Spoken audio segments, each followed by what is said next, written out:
இன்றைய தினம் 2 நாட்களாக நான் டெல்லி சென்று வந்த பிறகு பல்வேறு விமர்சனங்கள் ஊடகத்திலையும் பத்திரிகையிலும் வெளிவந்து கொண்டிருக்கின்றன. நான் கொஞ்சம் விளக்கமாக தெளிவாக இந்த நேரத்தில் தெரிவிக்க விரும்புகிறேன்.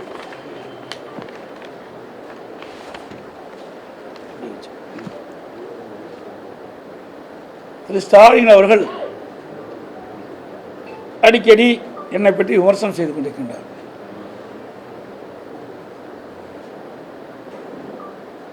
திராவிட முன்னேற்ற கழகம் எதிர்க்கட்சியாக இருந்த பொழுது எப்படியெல்லாம் நடந்து கொண்டார் என்பதை உங்களுக்கு தெரியும்.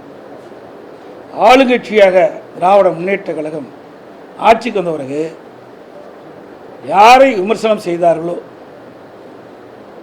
அவர்களுக்கு ரத்தன கம்பளம் விரித்து வரவேற்ற காட்சியை ஊடகம் பத்திரிகையும் மக்களிடத்திலே காண்பிக்கப்பட்டது. இன்றைக்கு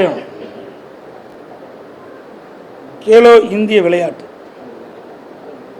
மிக ஆடம்பரமாக நடத்தி காட்டினார்கள். திராவிட முன்னேற்ற கழக ஆட்சியிலே பாரத பிரதமரை அழைத்து சென்னைக்கு அழைத்து அது நடத்தினார்.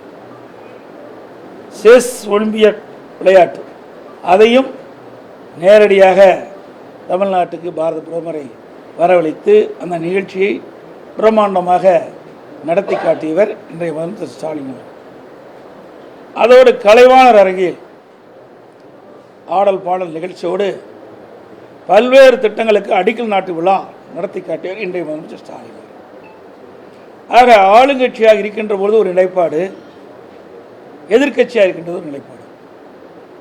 திரு ஸ்டாலின் அவர்கள் எதிர்க்கட்சி தலைவராக இருந்த பொழுது மாண்புமிகு பாரத பிரதமர் நரேந்திர மோடி அவர்கள் சென்னைக்கு வந்த பொழுது அவருக்கு திரு ஸ்டாலின் உட்பட அவர் கட்சி சேர்ந்தவர்கள் கருப்பொடி காட்டினார், கருப்பு பலூன் விட்டார். எதிர்க்கட்சியாக இருக்கின்ற பொழுது இப்படிப்பட்ட நிலைப்பாடு. ஆளுங்கட்சி வந்த பிறகு நான் ஏற்கனவே குறிப்பிட்ட நிலைப்பாடு. அது மட்டும் இல்லை, பாரத பிரதமர் நரேந்திர மோடி அவர்கள் சென்னைக்கு வந்த பொழுது வெள்ளை குடை பிடித்தவர், எதிர்க்கட்சியாக கருப்பு குடை பிடித்தவர். இதுதான் திமுகவுடைய நிலைப்பாடு, இன்றைய முதலமைச்சர் ஸ்டாலினுடைய நிலைப்பாடு.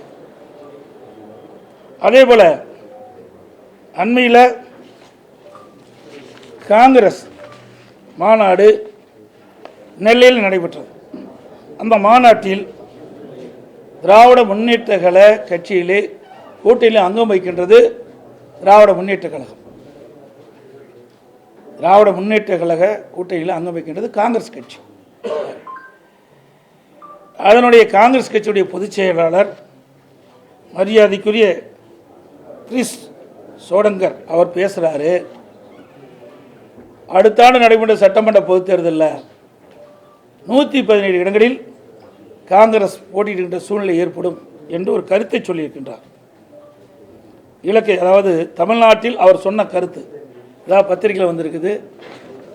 இந்த நெல்லையில் பேசும்போது அவர் தெரிவித்த கருத்து, தமிழ்நாட்டில் 117 தொகுதிகளை இலக்காக கொண்டு காங்கிரஸ் கட்சி பணியாற்றும் அப்படின்னு சொல்லியிருக்கிறார். அதோட கடலூரில் முன்னாள் காங்கிரஸ் கட்சி தலைவர் திரு அழகிரி அவர்கள் பேசுகின்ற பொழுது குறிப்பிட்டார். அதில் அவர் பேசினது வந்திருக்கிற செய்தி, 60 ஆண்டுகளாக ஏதாவது ஒரு கட்சியில் கூட்டணி வைத்து சாரை அவர்கள் குடித்து விடுகிறார்கள். சக்கையை நாங்கள் பார்க்கும் சூழ்நிலை தான் உள்ளது. நாங்கள் அதிக இடங்களில் போட்டியிடுவோம், அரசாங்கத்திலும் ஆட்சியிலும் நாங்கள் பங்கு பெறுவோம் என்பதுதான் காங்கிரஸ் கட்சியின் நிலைப்பாடு. இப்படி அவர் அந்த கருத்து சொல்லியிருக்கார். இதை பற்றியெல்லாம் விவாத மேடைகளையும் அல்ல, ஊடகத்திலையும் அல்ல.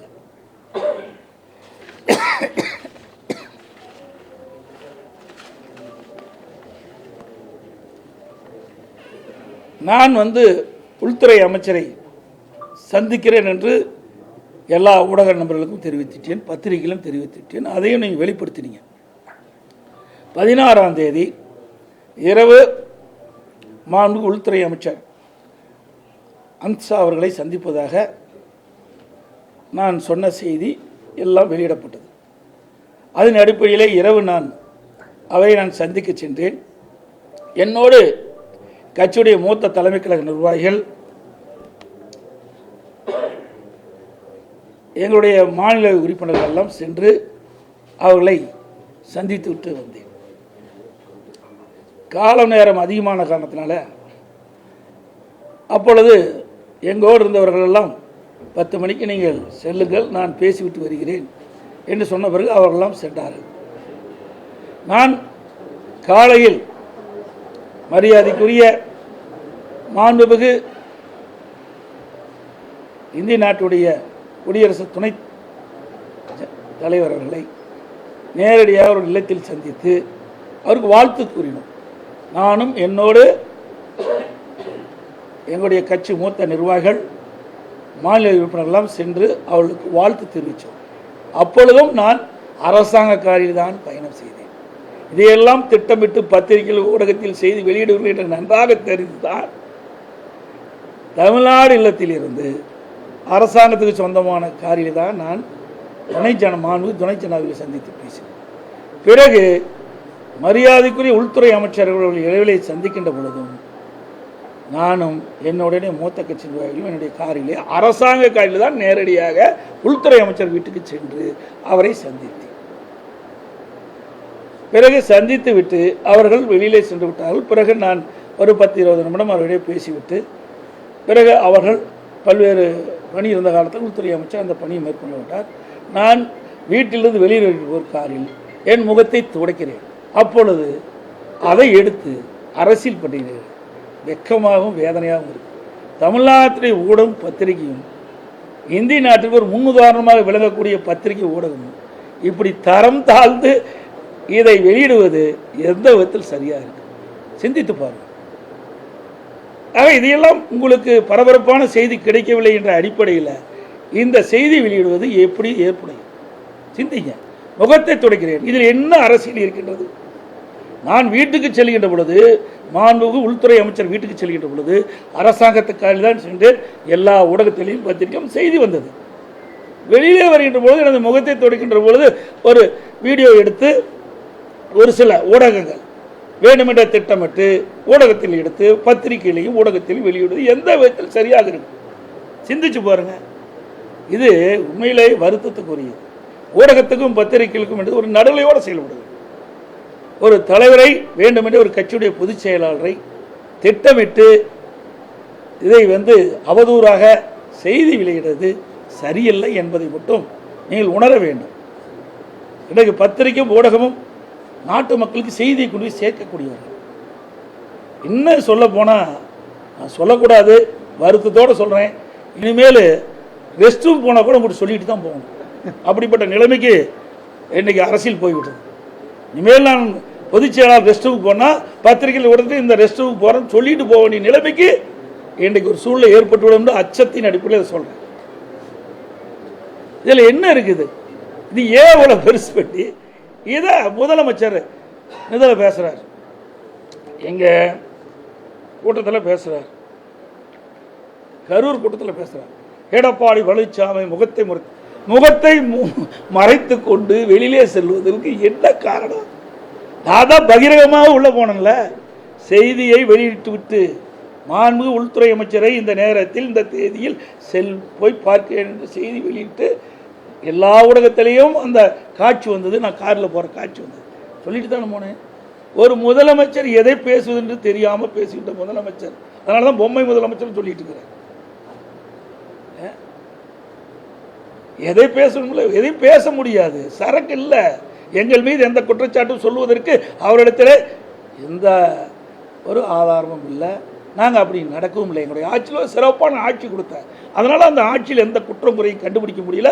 அது மாதிரி அதை விட்டுவிட்டு இப்படி சிறுபிள்ளைத்தனமாக இப்படிப்பட்ட இந்த காட்சியை வைத்து கொண்டு பேசுவது ஒரு முதலமைச்சருக்கு அழகல்ல. அது மட்டும் இல்லை, அதே கரூரில் 30 விழா நடந்த பொதுக்கூட்டில் அவர் கலந்துக்கிறார். அங்கே என்ன பேசுகிறாரு? திரு செந்தில் பாலாஜி அவர்கள் கோடு போட்டால் ரோடு போட்டுருங்கிறார். இப்போ அதே செந்தில் பாலாஜி அதே கரூரில் எப்படி பேசினார் என்பதை நாட்டு மக்கள் பத்திரிகையின் வாயிலாக ஊடகத்தின் வாயிலாக தெரிந்து கொள்ள வேண்டும். அவரை பத்தி சொல்ல வேண்டிய அவசியமே இல்லை. ஏற்கனவே 15 முறை அமைச்சரவை மாத்தினப்போ இவரை மட்டும் என்னடா ஒரு முக்கியத்துவமான அமைச்சராக இருந்தார். சசிகலாவுக்கு நெருக்கமாக, அதை விட இளவரசுக்கு மிக மிக நெருக்கமாக இருந்தவர் செந்தில் பாலாஜி. அந்த செந்தில் பாலாஜி அமைச்சரவை 15 முறை ஏற்கனவே மாத்தி அமைச்சாங்க. அப்பெல்லாம் அவரை மாத்தல, சீனியர் அமைச்சர்லாம் மாத்தினாங்க. ஆனா இந்த ஜூனியர் அமைச்சரை மாத்திரம் மாத்தல. இடையில நம்ம ஜெயிலுக்கு போனப்போ யார முதலமைச்சராக தேர்ந்தெடுக்கலாம்னு சொல்றப்போ அந்த பட்டியலில் இவர் இருந்தாருங்க. இவர் கெட்ட கேடு செந்தில் பாலாஜி பேர் இருந்துச்சுங்க. அப்போ இதான் வேண்டிய. ஆக இன்னைக்கு பாத்தீங்கன்னா அவரு மட்டும் இல்ல, ஒட்டுமொத்தமாக பாலாஜியினுடைய தம்பி இந்த கரூர் மாவட்டத்தை தன்னுடைய கட்டுப்பாட்டில் வச்சிருக்கிறார். கட்டுப்பாடுனா கொள்ளையடிக்கிறதுல, ஊழல் செய்யறதுல, லஞ்சம் வாங்குறதுல, அந்த கட்டுப்பாட்டில் வச்சிருக்கிறார். ஆள் கடத்தல், நில அபகரிப்பு புகார்கள் எல்லாம் இன்னைக்கு நீதிமன்றத்தில் இருக்கு. அதே மாதிரி பேருந்துகளுக்காக ஒரு கருவி வாங்கினாங்க, டிக்கெட் கொடுக்கறதுக்கு ஒரு கருவி, ஜிஎஸ்டி கருவி.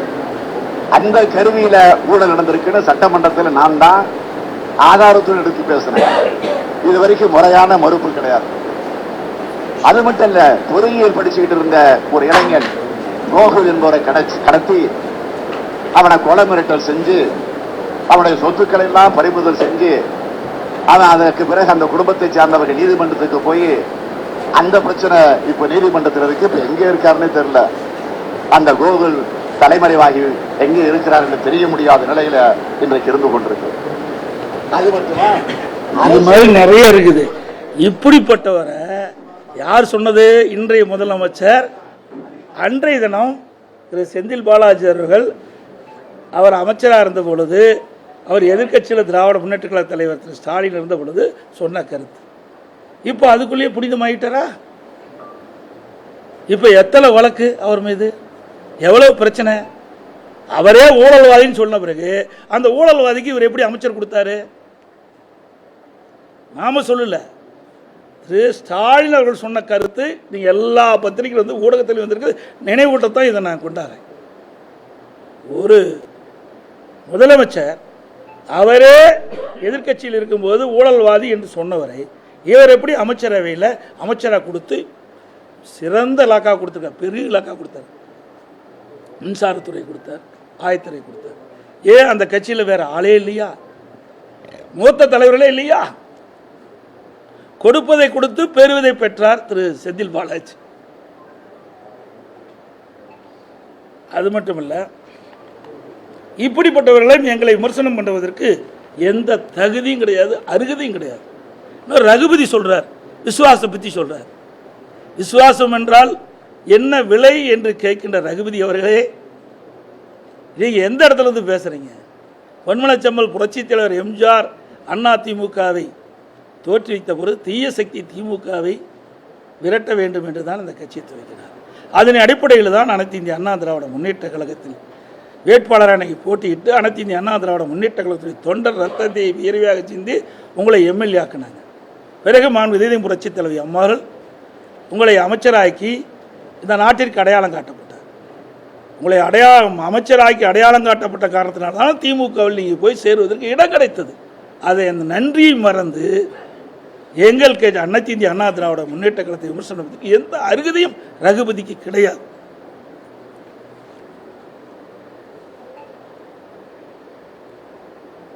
அதே போல இன்றைய தினம் பேசுகிறார் முதலமைச்சர் ஸ்டாலின். ஏதோ நான் வந்து முகத்தை மறைச்சிட்டு வந்த மாதிரி பேசுகிறேன்.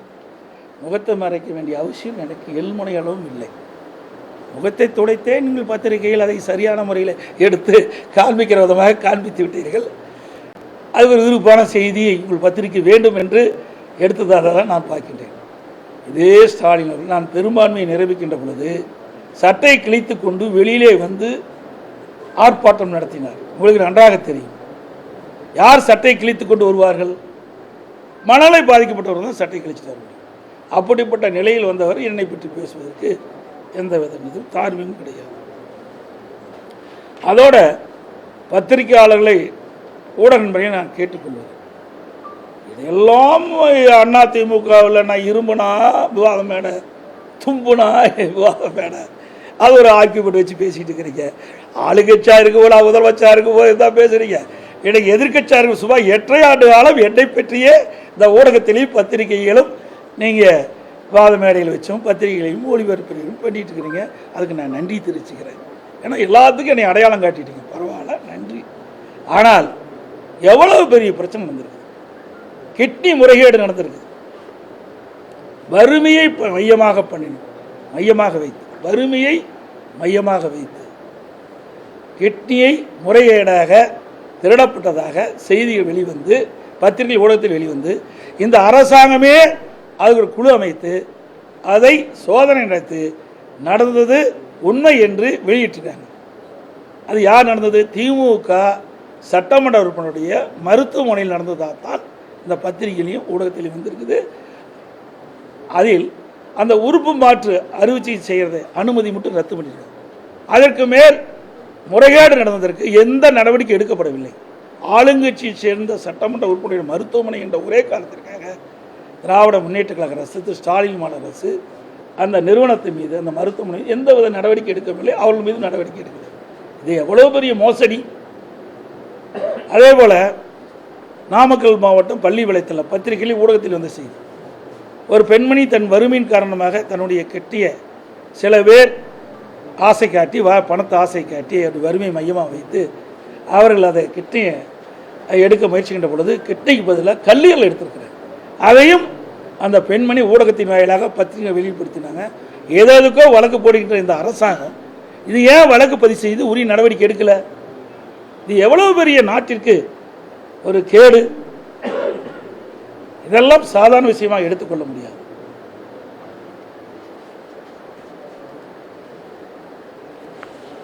அது மட்டுமல்ல, மாண்புமிகு உள்துறை அமைச்சரை சந்தித்து இன்றைக்கு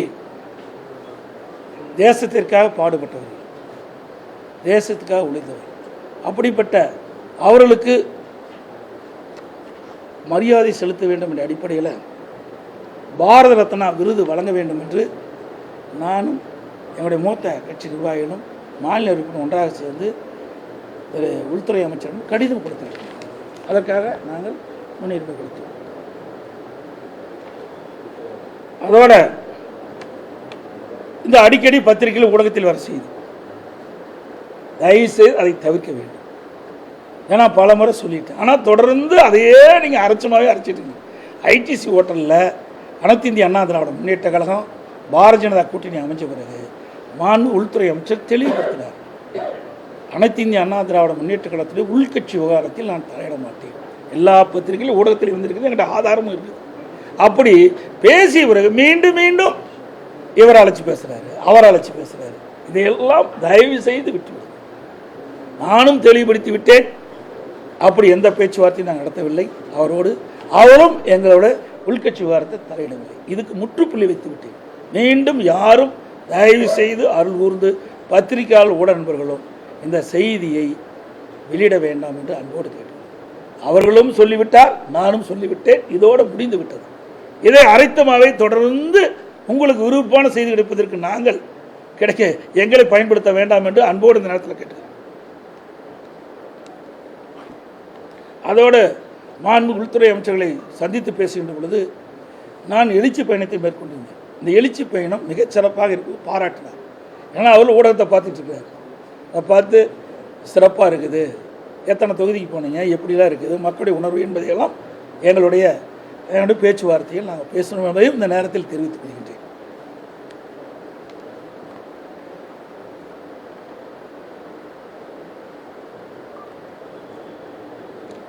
இன்னொன்று, அண்மை காலமாக வேண்டுமென்றே திட்டமிட்டு கட்சி கட்டுப்பாட்டை மீறி சில பேர் செயல்படுகிறார்கள்.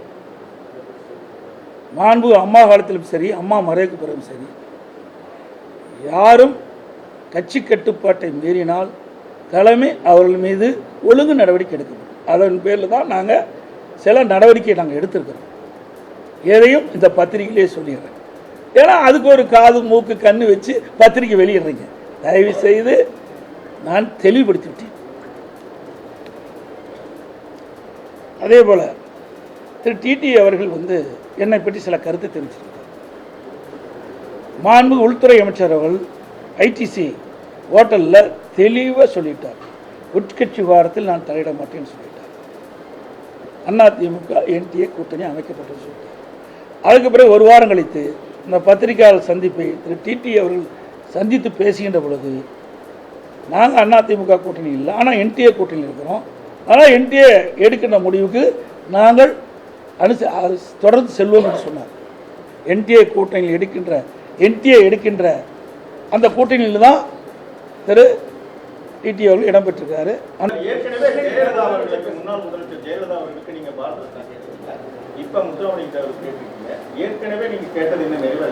அதாவது நான் தென் மாவட்டத்தில் சென்றிருக்கும் போது அங்கு இருக்கின்ற மக்கள் வைத்த கோரிக்கை, அந்த கோரிக்கையை நீங்கள் மத்திய அரசுக்கு தெரிவிக்க வேண்டும் என்று கோரிக்கை வச்சாங்க.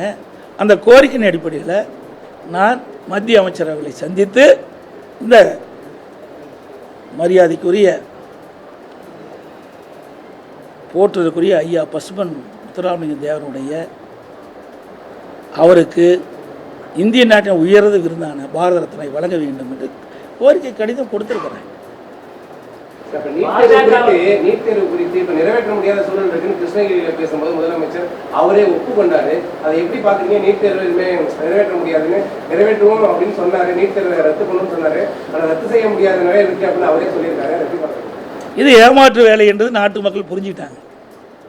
இது ஏமாற்று வேலை. திரு ஸ்டாலின் அவர்கள் சொல்வது பொய்யான செய்தி என்பது நாட்டு மக்களுக்கு அவரே அம்பலப்படுத்தி விட்டார். நான் ஏற்கனவே தான் இதை சொன்னேன். 2021 சட்டமன்ற பொதுத் தேர்வு இதுதான் தெரியும். உச்சநீதிமன்றத்தில் தீர்ப்பு வந்துவிட்டது. அந்த தீர்ப்பை மீறி மாநில அரசு செயல்பட முடியாது.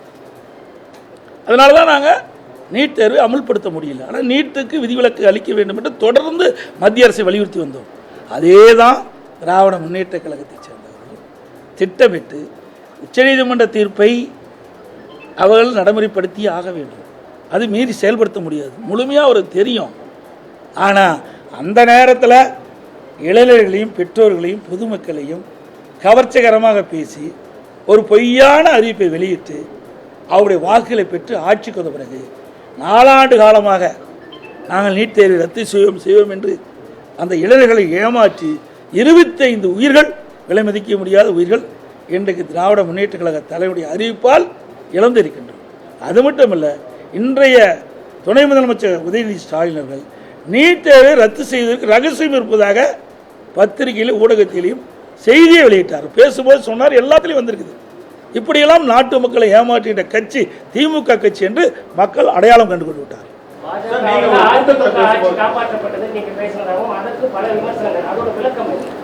ஏங்க, நான் ஆட்சி பொறுப்பேறும் போது உங்கள் ஊடகம் கூட தானே பேசுனீங்க, எல்லாரும் இருந்தானே என்னைய எவ்வளவோ பண்ணீங்க. ஒரு சாதாரண விவசாயிக்கு ஒருத்தர் சப்போர்ட்டே பண்ணலையே. 3 மாதத்தில் இருக்கும், 4 மாதத்தில் போய் 6 மாதத்தில் போய் ஆட்சி இழந்துருவார் அப்படின்னு எல்லா எதிர்கட்சியும் சொல்லும்போது இந்த ஊடகமும் அதுதானே பிரதிபலிச்சிங்க. ஒரு விவசாயி வந்திருக்கார், பரவாயில்ல, நல்ல ஆட்சி புரிவார்னு ஒருத்தராவது சப்போர்ட் பண்ணீங்களா? இல்லையே. எங்களுடைய திறமை, எங்களுடைய சட்டமன்ற உறுப்பினர் முழுமையாக எங்களுக்கு ஆதரவு கொடுத்தாங்க, மூத்தரெல்லாம் கொடுத்தாங்க. மத்திய அரசு கேட்கின்ற திட்டத்துக்கு அனுமதி கொடுத்தாங்க, கேட்கின்ற நிதியை கொடுத்தார். யாரெல்லாம் எங்களை பற்றி விமர்சனம் பண்ணார்களோ அவர்களெல்லாம் எதிரிகளாம் மூக்கு மேல் விரல் வைத்து பாராட்டுகின்ற அளவுக்கு நிறைய திட்டங்களை கொண்டு வந்து நிறைவேற்றி நாட்டு மக்களின் நன்மதிப்பை பெற்றோம். அதனால தான் சொன்னேன், 4 ஆண்டு காலமாக சிறப்பான ஆட்சி நடப்பதற்கு இன்றைக்கு மத்திய அரசு பல்வேறு வழிகளை உதவி செய்யப்பட்டது. அந்த அடிப்படையில் தான் அந்த கருத்தை சொன்னேன்.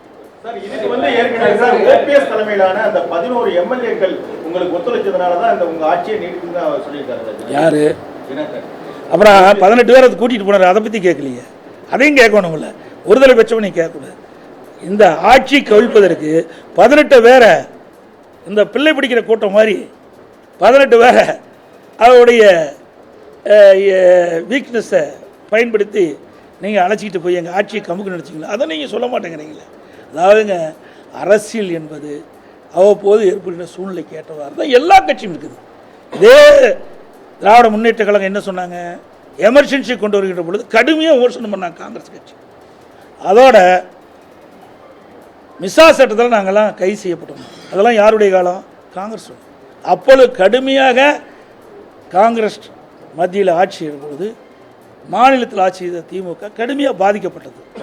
அவரோட குடிசையில் இரண்டாவது, இன்றைக்கு அவள் கூட்டணி காங்கிரஸும் திமுகவும் கூட்டணி பிரச்சனை வருகின்ற பொழுது ரெய்டு விட்டாங்க. அறிவாலயத்தில் மேலே ரெய்டு நடந்துகிட்டு இருக்குது, சிபிஇடி ரெய்டு நடக்குது. கீழே மிரட்டி அவருடைய ஒப்பந்தத்தில், கூட்டணி ஒப்பந்தத்தில் கையெழுத்து வாங்கினாங்க. நாங்களாம் அப்படி இல்லைங்க, நான் தான் தெளிவாக சொல்லிட்டேன். அதாவது அரசியல் சூழ்நிலைக்கு தகுந்த மாதிரி எல்லா கட்சிகளுமே கூட்டணி அமைக்கிட்டோம். இல்லாது இன்றைக்கு இல்லை, எல்லாது இந்தியா முழுவதும் அப்படித்தான் இருக்குது, தமிழ்நாடு மட்டும். அந்த அடிப்படையில் அனைத்து இந்திய அண்ணா திராவிட முன்னேற்ற கழகத்தை பொறுத்த வரைக்கும் வெற்றி பெற்று ஆட்சி அமைக்க வேண்டும். அது எல்லா கட்சிக்கும் இருக்கின்றது. அதன் அடிப்படையில் தான் திமுக செயல்படுது, அண்ணா திமுக செயல்படுது. அதாங்க நான் சொல்லிட்டேனே, நாங்கள் கொடுத்துருக்குறோம், அதெல்லாம் ஏற்கனவே சொல்லிட்டு தான் இருக்கிறோம். ஆனால் அந்த கொடுக்கின்ற நிலையில் மத்திய அரசாங்கம் அதை பரிசீலிப்பு தான் சொல்லிக்கிறாங்க.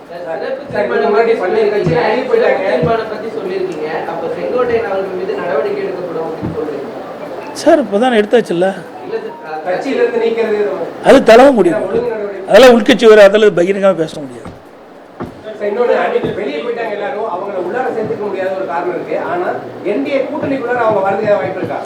இதெல்லாம் உட்கட்சியில் பேச வேண்டியது, இதெல்லாம் இது மாதிரி பகிரங்கமாக பேசலாம் முடியாது. அதான் இல்லைன்னு நான் சொல்லிட்டேனே, நான் தான் தெளிவாக சொல்லியாச்சு, அவரும் தெளிவாக சொல்லிவிட்டார். மீண்டும் மீண்டும் இதே கேள்வி ஏன் கேட்டுட்டு இருக்கிறீங்க? அரைச்சமாவே அரைக்கக்கூடாது என்று இப்போ தான் நான் சொன்னேன்.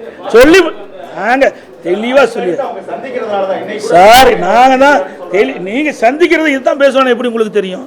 நீங்களா ஒரு கற்பனை கேட்குறீங்க, யாரோ சொல்லிக் கொடுக்குறது வந்து இங்கே வந்து பேசுகிறீங்க. இது வேண்டாம். நான் தான் தெளிவாக சொல்லிட்டேன். அண்ணா திமுகவுக்கு நான் இருக்கிறேன், பாரதிய ஜனதா கட்சிக்கு மாண்புமிகு உள்துறை அமைச்சிருக்கார். அவர் சொல்லுவதுதான் இறுதி, நான் சொல்லுவதுதான் இறுதி. போதுமா? இன்னும் இதுக்கு மேலே விளக்க வேணுமா? திருப்பூர்ல சமூக ஆர்வலர் பேரூராட்சி தொடர்பாக ஊழல் வெளியே வழக்கு தொடர்பாக மாவட்ட ஆட்சியர் இருக்கிறார். புகார் கொடுத்ததுனால அவர் படுகொலை செய்யப்பட்டிருக்காங்க. திமுக பேரூராட்சி தலைவர்கள் கைது செய்யப்பட்டிருக்காங்க. தொடர்ந்து சமூக நீ அவரை கேளுங்க, அவரை கேட்க வேண்டிய கேள்வி என்னை கேட்டால் எனக்கு என்னது? அதாங்க, எனக்கு என்னை கேட்க வேண்டிய கேள்வி கேளுங்க, அவரை கேள்வி கேட்கறது அவரை கேளுங்க. அனைத்து ஊடகங்களுக்கும் பத்திரிகை நன்றி, வணக்கம். பிளே ஸ்டோர் மற்றும் ஆப் ஸ்டோரில் இருந்து பாலிமர் செயலியை QR கோடு மூலம் பதிவிறக்கம் செய்யுங்கள். செய்திகளை உடனுக்குடன் பெறுங்கள்.